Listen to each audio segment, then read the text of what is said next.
Congratulations, Mr. and Mrs. Sandel.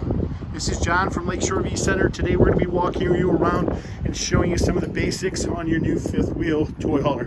One of the first things we're going to do is make sure that we have the battery turned on in this front compartment. That's this red switch right here. That has to be turned on to the green position. If it's not, you're not going to have battery power for this coach. There's your inverter, which controls the 12 volt going in and switches it to 110 for various electrical outlets. If those outlets are ever not working, check the reset on the breaker outlet there. That is a ground fault breaker. Your hydraulic fluid, you want to see it to this level. If it ever gets below this level, good idea to make sure that's filled up accordingly so you don't run into a situation where your hydraulics won't operate. To turn on this keypad, we simply hit both arrows at the same time.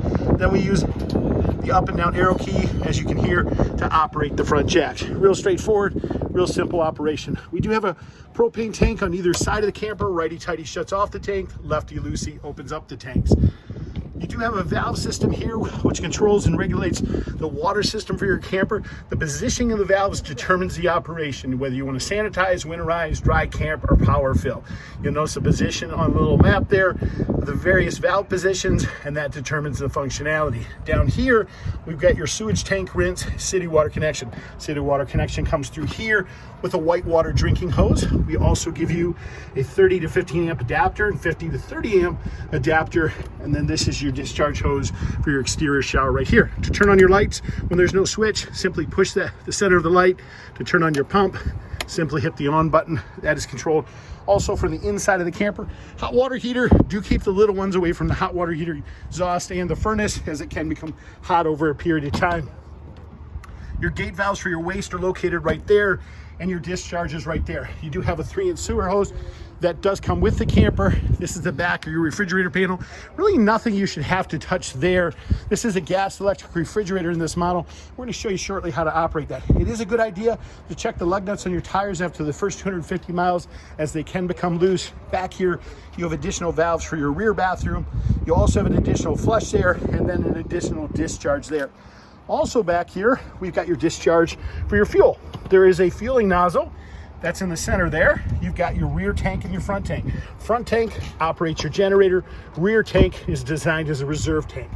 That simply turns on your fuel right there. This is a 25-foot, 50-amp power cord that does come with the camper. Very important to make sure that you take this home with you. Otherwise, you won't have power to operate the camper. Your ladder for the camper, you simply pull the pin, and what happens is the ladder will swing forward.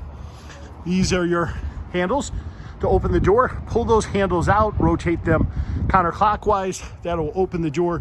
When it goes into a level position, that's the operation of the door in patio position. Your steps are located right underneath here. As a reminder, do check those tires and those lug nuts after the first 215 miles. You want to check tire pressure. We also want to check those lug nuts so they don't become loose, so you don't have any potential problem. Let's go to the front of the camper here. Amazing pass-through storage here. Our spare tires located underneath here.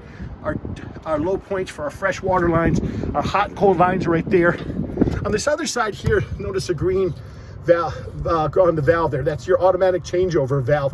Whichever direction this is flipped in is the direction that the tank is actually drawing from. Once again, righty-tighty shuts off the tank, lefty-loosey will open up the tank. Let's go inside and show you some of the basic operation.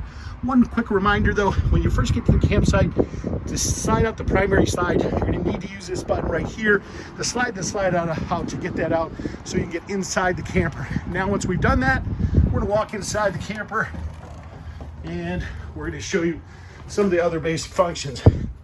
First thing we want to do is turn on our air conditioner so we're nice and comfortable. We're going to cycle through the fan. There's our AC. Use the arrow keys for desired temperature. Real straightforward. That's going to kick on. Turn on our overhead lights with these.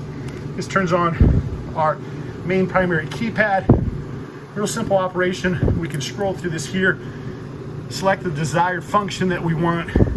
Whether it's pump, we'll select the desired function. It'll go that. We can turn it on and off. Real straightforward. It can be scanned into your phone for easier operation as well. These are additional Yeti packages, which are heating packages for the tanks and lines. Slide out room, your slide out and solar panel system. We notice it's being charged right there with the solar panel on the roof. We're gonna walk up front here. One of the things we're gonna notice is there's a little switch up by the bed. That little switch controls the tilt or the angle of the bed. If you don't have that switch enabled, where you slide that bed up, the slide out will not come in. Your additional thermostat for your front air conditioner. This unit has 3 air conditioners. Keep that in mind. A thermostat in each room. Ground fault plugs there, which do have breakers on them. So if they're ever tripped, all you have to do is push it to reset. Foot flush for your toilet there. And this controls our overhead lighting. This is what they call a direct flood on an AC. Open this up, it'll flood the main compartment versus ducting it throughout the whole camper. This right here is your power booster for your TV antenna. That does need to be on and the green light illuminated, otherwise your power amplifier will not work. Let's walk down here. Keys are around your kitchen faucet. Your fireplace is right there. A very simple operation. Powers it up to turn it on, regulates temperature, regulates flame color as you can see, and that shuts it back off.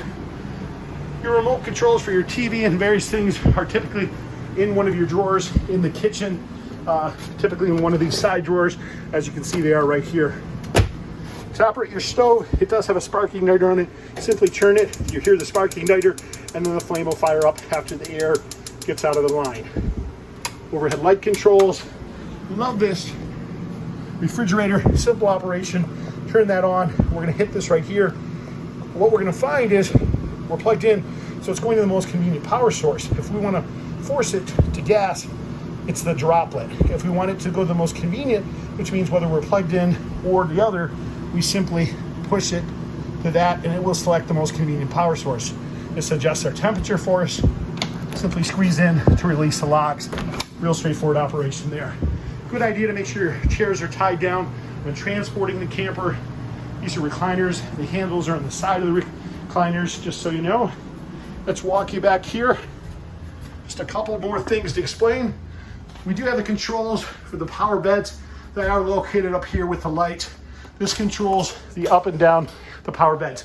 Very important to note though, these pins in the corners.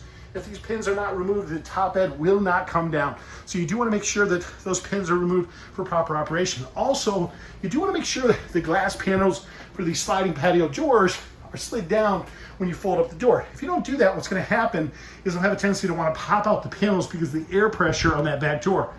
There's that other thermostat we were telling you about for this back room. Your TV goes there, your overhead loft there. Good idea to make sure your battery disconnect switch is off. If you forget a light or something like that, it will drain down your battery over a short period of time. So just a good preventative measure so you don't run into those problems. You guys, this is John again from Lakeshore RV Center. If you do have additional questions that we haven't answered in this brief walkthrough, please feel free to give me a call. You can reach me on my cell phone at 231-740-6225. Thank you and have a great day.